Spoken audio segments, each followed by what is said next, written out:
ಮಕರ ರಾಶಿ ಆಗಸ್ಟ್ 2025. ಹಣಕಾಸು, ಜವಾಬ್ದಾರಿ ಮತ್ತು ಆತ್ಮಪರಿಶೀಲನೆಯ ಸಮಯ. ಈ ತಿಂಗಳು ನೀವು ನಿಮ್ಮ ಆರ್ಥಿಕ ಸ್ಥಿತಿಯ ಮೇಲೆ ಹೆಚ್ಚು ಗಮನ ಕೊಡಬೇಕಾಗುತ್ತದೆ. ಕುಟುಂಬದ ಅಗತ್ಯಗಳು ಹಾಗೂ ಉತ್ತರದಾಯಕತೆಗಳು ಹೆಚ್ಚಾಗಬಹುದು. ದಾಂಪತ್ಯ ಜೀವನದಲ್ಲಿ ಗಂಭೀರ ಚರ್ಚೆಗಳು ನಡೆಯಬಹುದು. ತಾಳ್ಮೆ ಮುಖ್ಯ. ಕೆಲಸದ ಸ್ಥಳದಲ್ಲಿ ಕೆಲವೊಂದು ಬದಲಾವಣೆಗಳು ಅಥವಾ ಗಟ್ಟಿಯಾದ ನಿರ್ಧಾರಗಳು ಬೇಕಾಗಬಹುದು. ಆರೋಗ್ಯದಲ್ಲಿ ಹೃದಯ ಮತ್ತು ರಕ್ತದೊತ್ತಡ ಸಂಬಂಧಿತ ಸಮಸ್ಯೆ ಉಂಟಾಗಬಹುದು.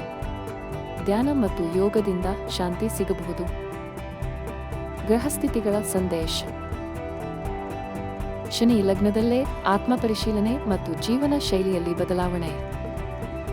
ಮಂಗಳ 9ನೇ ಭಾವದಲ್ಲಿ ಧಾರ್ಮಿಕತೆ ಮತ್ತು ಪ್ರವಾಸದ ಸದುಪಯೋಗ.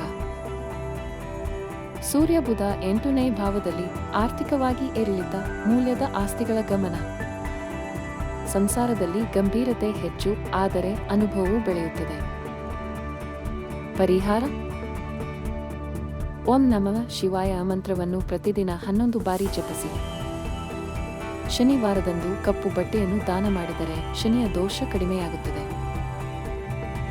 ವೈಯಕ್ತಿಕ ಜಾತಕ ವಿಶ್ಲೇಷಣೆ ಮತ್ತು ಪರಿಹಾರಗಳಿಗಾಗಿ ತಕ್ಷಣ ಸಂಪರ್ಕಿಸಿ. ಅನನ್ಯ ಜ್ಯೋತಿಷ್ ಕಾಸ್ಮಿಕ್ಸ್ನಲ್ಲಿ ವಾಟ್ಸ್ಆಪ್ ಮಾಡಿ ಕೆಳಗೆ ನೀಡಿರುವ ಸಂಖ್ಯೆಗೆ.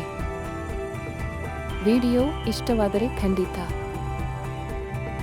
ವಿಡಿಯೋಗೆ ಲೈಕ್ ಮಾಡಿ. ಅನನ್ಯ ಅಸ್ಟ್ರಾಲಜಿ ಕಾಸ್ಮಿಕ್ಸ್ ಚಾನೆಲ್ಗೆ ಸಬ್ಸ್ಕ್ರೈಬ್ ಮಾಡಿ. ಬೆಲ್ ಐಕಾನ್ ಒತ್ತಿ. ಹಾಗಾದರೆ ಮುಂದಿನ ಭವಿಷ್ಯವಾಣಿ ಮೊದಲಿಗೆ ನಿಮಗೆ ದೊರೆಯುತ್ತದೆ.